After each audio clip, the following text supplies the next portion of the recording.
പാത്രം ഞെണെങ്കിൽ പുതിയതൊരെണ്ണം വാങ്ങിത്തരാം. Sorry sir, പെട്ടെന്ന് എന്നെ സാമ്പത്തികമായി സഹായിച്ചപ്പോൾ ആരെങ്കിലുമൊക്കെ ബാത്റൂമിൽ കയറി ഒളിച്ചിരിക്കുന്നു തോന്നിയിരുന്നു. അത് MD തന്നെയായിരിക്കുമെന്ന് തീരെ പ്രതീക്ഷയില്ല. പിന്നെ അവരൊക്കെ പറഞ്ഞപ്പോഴാണ് സാറ് ഡീസൻ്റാന്ന് മനസ്സിലായത്. സോറി സർ, MDയെ തല്ലിയതിൻ്റെ പേരിൽ എന്നെ പറഞ്ഞയക്കുകയാണെങ്കിലും പറഞ്ഞയക്കില്ലല്ലോ. പറഞ്ഞയക്കാൻ പോവാ അവിടുന്ന് നിന്റെ സീറ്റിലേക്ക്.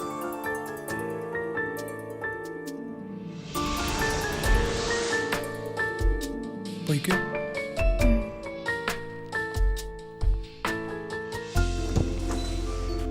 ഒരു 5 മിനിറ്റ് കൂടി വാപത്തി പിടിച്ചിരുന്നെങ്കിൽ എന്റെ കാറ്റ് പോയേനെ, MD അകത്തു ആയേനെ.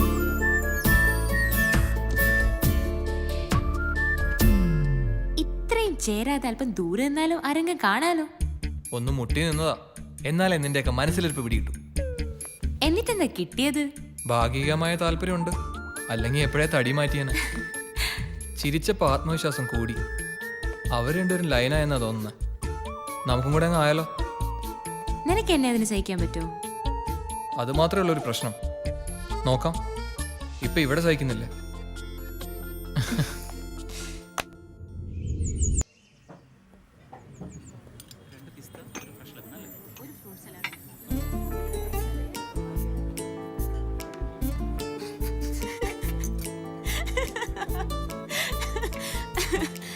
എന്താ നീ ഓർത്തോർത്ത് ചിരിക്കുന്നത്?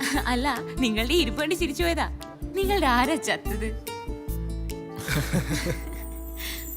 നീ പാറു, നമ്മൾ 4 പേര് ഇഷ്ടത്തിലായതേ ഇപ്പൊ ഓഫീസിൽ ആരും അറിയണ്ട. അറിഞ്ഞാ പിന്നെ എല്ലാവരും അങ്ങോട്ടും ഇങ്ങോട്ടും ഒക്കെ ലൈൻ വലിക്കും. ആ സെക്യൂരിറ്റി ചേട്ടൻ വരെ ചായ ഉണ്ടാക്കുന്ന പൊന്നമ്മ ചേച്ചിയെ പ്രേമിക്കും.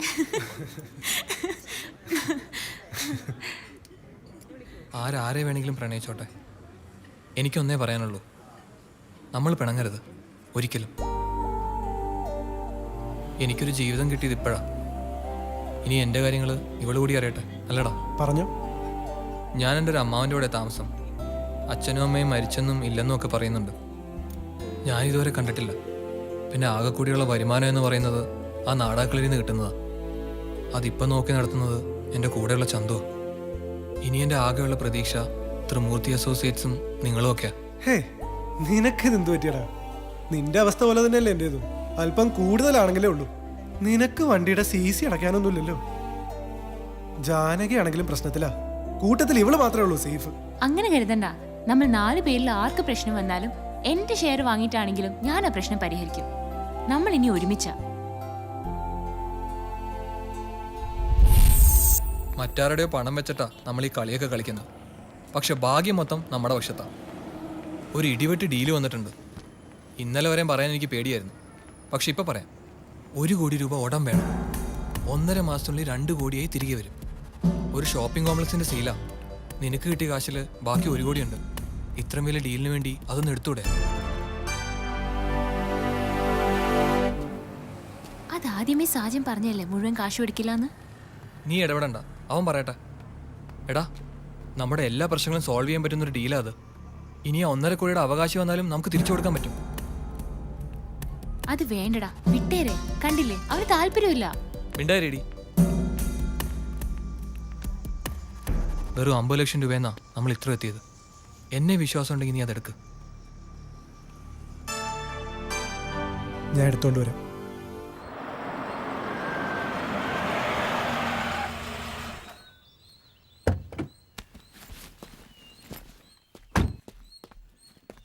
അമ്മയുടെ മകനെത്തി. ഊണ് കഴിക്കാൻ വരാറില്ലെന്ന് പരാതിയായിരുന്നല്ലോ. നിനക്കിന്ന് ക്ലാസ് അല്ലേ? പോയില്ല, നല്ല സുഖമില്ല. ആര് പറഞ്ഞു? അമ്മ പറഞ്ഞോ? ഓരോ കള്ളത്തരം പറഞ്ഞിരുന്നോളും. ഇങ്ങനെ കടിച്ചു കയറാനാണെങ്കിൽ ഉണ്ണാൻ വരണ്ടായിരുന്നു. ഞാൻ വരുമെന്ന് നീ പ്രതീക്ഷിച്ചില്ല അല്ലേ? സാരല്ല, ഒരു ദിവസത്തേക്ക് ഞാൻ ക്ഷമിച്ചിരിക്കുന്നു. രണ്ടാളും കൂടി വഴക്കുണ്ടാക്കിയത് മതി. ഒന്ന് ഊണ് കഴിക്കേ. അമ്മ, ആ പള്ളിക്കൂടം കളി ആദ്യം കഴിക്കട്ടെ. ഞാനൊന്ന് പോയി റെസ്റ്റ് എടുത്തിട്ട് വരാം.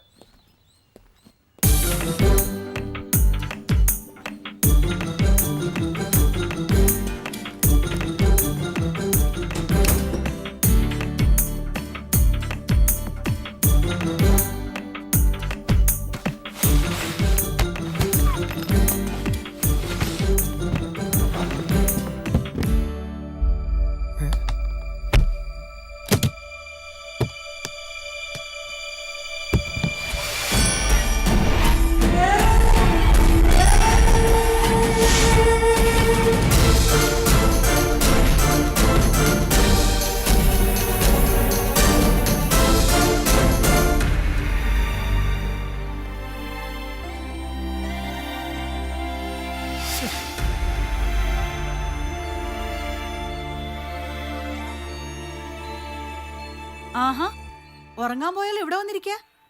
എന്നാ ഒന്ന് ഊണ് കഴിക്ക്. ആ അമ്മേ ആ.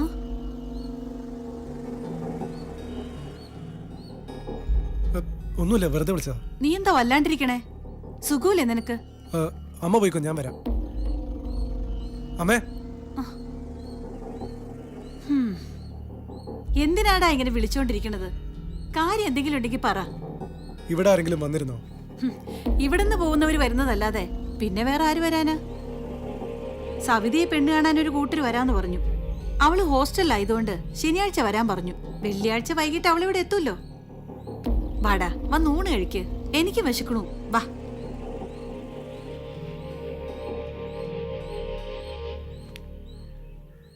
ചേട്ടാ, ഇന്ന് ഇവിടെ ഒരു സംഭവം ഉണ്ടായി. ഗോവിന്ദമാമ വന്നിരുന്നു. അമ്മയായിട്ട് വഴക്കുണ്ടാക്കി. പിന്നെ കുറെ നേരം ചേട്ടന്റെ മുറിയിലും കയറി കിടന്നു. ഗോവിന്ദമാമ വന്ന കാര്യം എന്താ എന്നോട് പറയാതിരുന്നത്? അത് പിന്നെ അത്ര സന്തോഷമുള്ള കാര്യമില്ലാത്തോണ്ട് പറയാതിരുന്നതാ. വെള്ളം അടിച്ചിരുന്നു. നീ ഇരിക്കേ. നിന്റെയും നളിനിയുടെയും കല്യാണക്കാര്യം പറഞ്ഞ് എന്റെ നേരെ കുറെ ചാടിക്കേറി. പിന്നെ ആളെ കണ്ടില്ല. അപ്പോഴാ കവിത പറഞ്ഞത് നിന്റെ മുറി കയറി കിടപ്പുണ്ടെന്ന്. ഊണ് കാലായപ്പോഴേക്കും വിളിക്കാൻ ചെന്നു. അപ്പോഴേക്കും ആള് സ്ഥലം വിട്ടു. നീ കഴിക്കേ.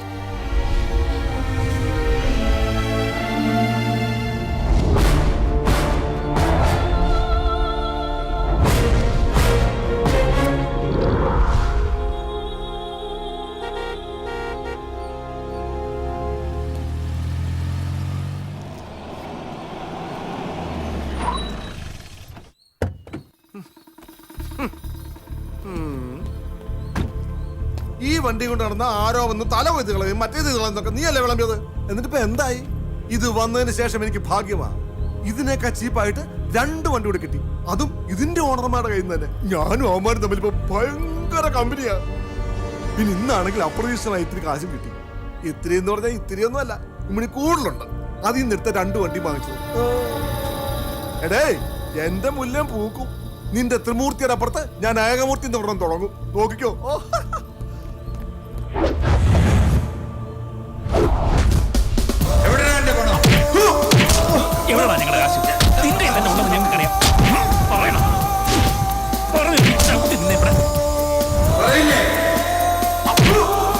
സത്യം പറയടാ, എവിടെ കൊണ്ട് കുടിച്ചിട്ടടാ പണം?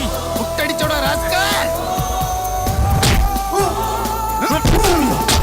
പറയടാ, പറയടാ.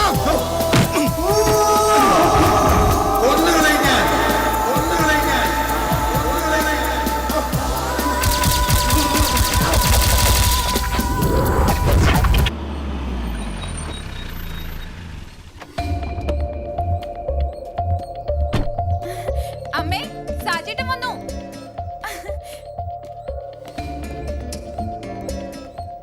സത്യാണോ നീ പറയുന്നേ? കള്ളാണെങ്കിൽ അമ്മ ഒന്ന് നോക്ക്. വാ. ആഹാ, എന്റെ മോൻ ഈ വഴിയൊക്കെ മറന്നു കാണുമെന്ന് കരുതി. നീ മാത്രമേ ഉള്ളോ? നാത്തൂനും കൊച്ചാട്ടനും ഒന്നും വന്നില്ലേ? അമ്മാവനെവിടെ? കണ്ടോ, രക്തബന്ധം രക്തബന്ധം തന്നെ. നമ്മളൊക്കെ അന്യര് അല്ലേ മക്കളെ? ദേ, നിങ്ങളുടെ അനന്തരവും വന്നിട്ടുണ്ട്. നിനക്ക് ഞങ്ങളെ വേണ്ടെങ്കിലും ഞങ്ങൾക്ക് നിന്നെ വേണമല്ലോ. ഞാൻ ചായ എടുക്കാം. നിനക്ക് പ്രിയപ്പെട്ട പലഹാരം ഉണ്ടാക്കാം. ഉണ്ണിയപ്പം.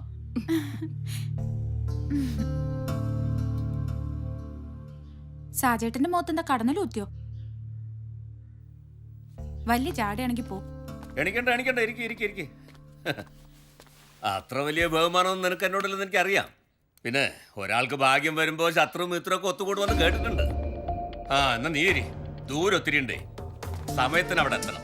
ഒരു കച്ചവടം ഉറപ്പിക്കാനുള്ളതാ. ലക്ഷങ്ങളുടെ ഏർപ്പാടാണേ. നിന്റെ അമ്മാവ് റബ്ബർ തോട്ടം വാങ്ങാൻ പോവാ. കാശ് എവിടുന്നൊന്നും ഞങ്ങൾക്കറിയില്ല. ചോദിച്ചാ ദേഷ്യപ്പെടും. ഞാനും അമ്മയും നിർബന്ധിച്ച് ചോദിച്ചതാ. അപ്പൊ പറയാ കളഞ്ഞു കിട്ടിയതാന്നു. അച്ഛൻ കാറും ബുക്ക് ചെയ്തിട്ടുണ്ട് 12 ലക്ഷത്തിന്റെ.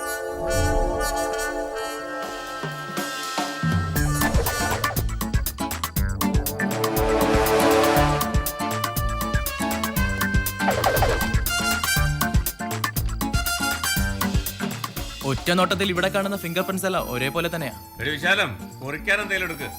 വല്ല അണ്ടിപ്പരിപ്പോ കപ്പലണ്ടിയോ എന്തെങ്കിലും. ഇനി നിനക്ക് സംശയമുള്ള ആളിന്റെ ഫിംഗർ പ്രിന്റ്സ് കൂടി കാണണം. എന്താടാ ഇഷ്യൂ? അത് പിന്നെ പറയാം. ആളിവിടെ ഉണ്ട്, ഞാനിപ്പോ കൊണ്ടുവരാം.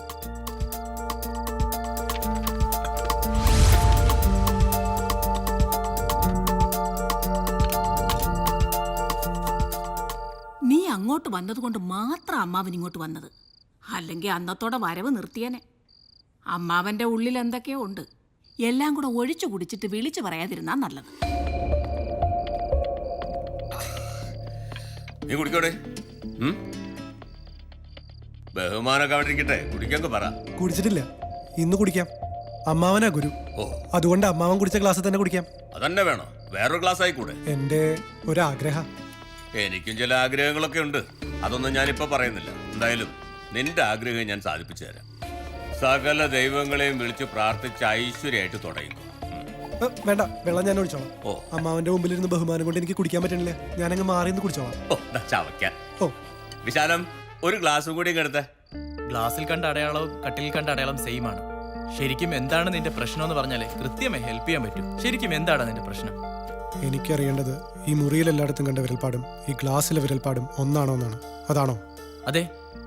അപ്പൊ നീ വിട്ടോ, ബാക്കി ഞാൻ മാത്രം ചെയ്യേണ്ടതാ. ഞാൻ ഹെൽപ്പ് ചെയ്യാടാ. വേണ്ടടാ, നീ പൊക്കോടാ. അപ്പൊ എന്നെ കൊണ്ട് വിചാരിച്ചാലും നീ സാധിച്ചല്ലോ. എന്നാ ഞാൻ പോട്ടെ. എന്നെ മനസാക്ഷിയില്ലാത്തവൻ, കുടുംബദ്രോഹി എന്നൊക്കെയല്ലേ ഈ കുഴിവിള വീട്ടുകാർ മുഴുവൻ വിളിച്ചോണ്ടിരുന്നത്. എന്നിട്ട് എന്തായി? ഈ കുടുംബത്തിൽ ആർക്കെങ്കിലും ഇതുപോലൊരു ഭാഗ്യം ഉണ്ടായോ? കൊച്ചാട്ടൻ എന്നും എന്റെ കൊച്ചാട്ടൻ തന്നെ.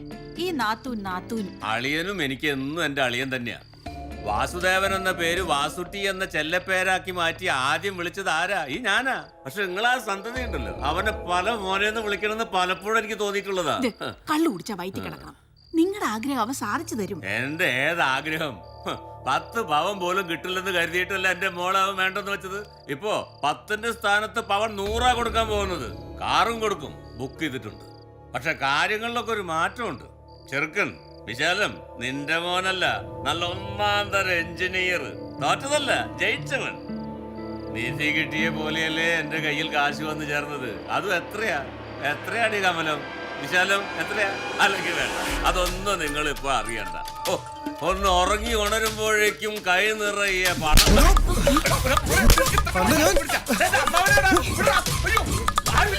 അമ്മാവനെ നോക്കില്ലടാ.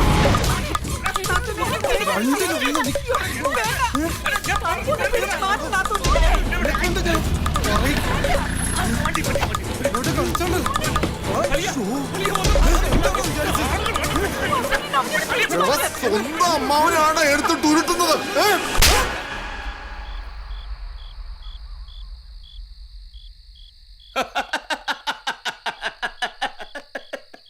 അളിയൻ എന്ത് പണിയായി കാണിച്ച്? എന്റെ പൊന്നളിയാ, ഞാനൊരു തമാശക്ക് നള്ളിയെ മറ്റൊരുത്തിന് കെട്ടിച്ചുടക്കണമെന്ന് പറഞ്ഞു പോയി. തമാശക്ക്. അത് കേട്ടതും ഇവന്റെ കുത്തിന് കയറി പിടിച്ചു കൊടുത്ത് എനിക്കൊന്നും പറ്റിയില്ല. മുത്തേ നൊന്തോടാ. സാരമല്ല കേട്ടാ, സാരമല്ല.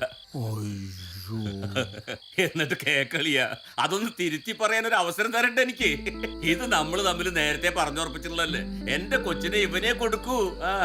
മക്കളെ, ഇത്ര സ്നേഹമുള്ള അമ്മാവനാണോ എടുത്തിട്ട് ഉരുട്ടിയത്? മതി അളിയാ, ഇനി അവന് വഴക്കൊന്നും പറയണ്ട. അളിയങ്ങ് വന്നേ, വാ, നമുക്കിതൊന്ന് ആഘോഷിക്കണം അളിയാ. അതിൽ കുറച്ചും കൂടി ഇരിപ്പുണ്ട്.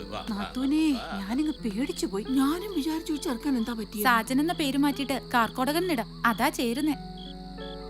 മനസ്സിൽ ഇത്രയൊക്കെ വെച്ചോണ്ട് നടന്നിട്ട് ഒരിക്കൽ പോലും എന്നോട് പറഞ്ഞിട്ടില്ലല്ലോ. താങ്ക്സ്.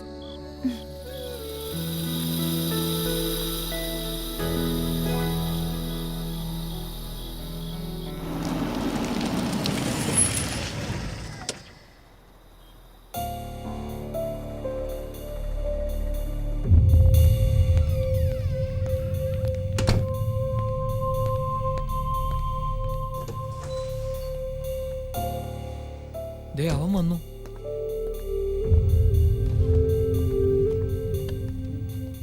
എവിടെയായിരുന്നടാ 2 ദിവസം? ഞാനും പാർവതി മാറി മാറി വിളിച്ചു. ഇടയ്ക്ക് ബെല്ലുണ്ടായിരുന്നു, അപ്പോൾ എടുത്തില്ല. പിന്നെ സ്വിച്ച് ഓഫും. എന്തു പറ്റി? ഓ, ഒന്ന് കറങ്ങി. വെറുതെ കുറെ പ്രശ്നങ്ങൾ. വീട്ടിലോ? അതെല്ലാം ഉണ്ട്. ഞാൻ വീട്ടിലും ഇല്ലായിരുന്നു. നീ വീട്ടിലുണ്ടായിരുന്നു എന്ന് വാസൂട്ടി ഞങ്ങൾ പറഞ്ഞല്ലോ. ഞാൻ അന്ന് പറഞ്ഞ ഡീൽ എന്നാ? നീ കാശെടുത്തോണ്ട് വന്നോ? ഡാ, നിന്നോടാ ചോദിച്ചത്. അത് പിന്നെ വീട്ടിലായിരുന്നല്ലോ ക്യാഷ് വെച്ചിരുന്നത്. അമ്മാവനും എല്ലാവരും 2 ദിവസമായിട്ട് വീട്ടിലുണ്ട്. അവരുടെ കണ്ണു വെട്ടിച്ച് അതുമായി ഇറങ്ങാൻ പറ്റിയില്ല. അത് വലിയ പ്രശ്നമാണോ? ഞാനും വരാം, നീ ഒന്ന് കൂടെ നിന്നാ മതി. ഞാനെടുത്ത് വണ്ടിയിൽ വെച്ചോളാം. ഡീല് 2 ദിവസത്തേക്ക് മാറ്റി വെക്ക്. അത് പറ്റില്ലേ? അത് നടക്കില്ല. നമ്മൾ കൃത്യമായിട്ട് ഈ ഡേറ്റ് പറഞ്ഞതാ. നല്ല പ്രോഫിറ്റും കിട്ടുന്നതാ. നീ ഉഴപ്പാതെ വാ, പോവാം. അത്ര ഡിമാൻഡ് ഉള്ളതാണെങ്കിൽ വേണ്ട, നീ അത് ക്യാൻസൽ ചെയ്തേക്ക്.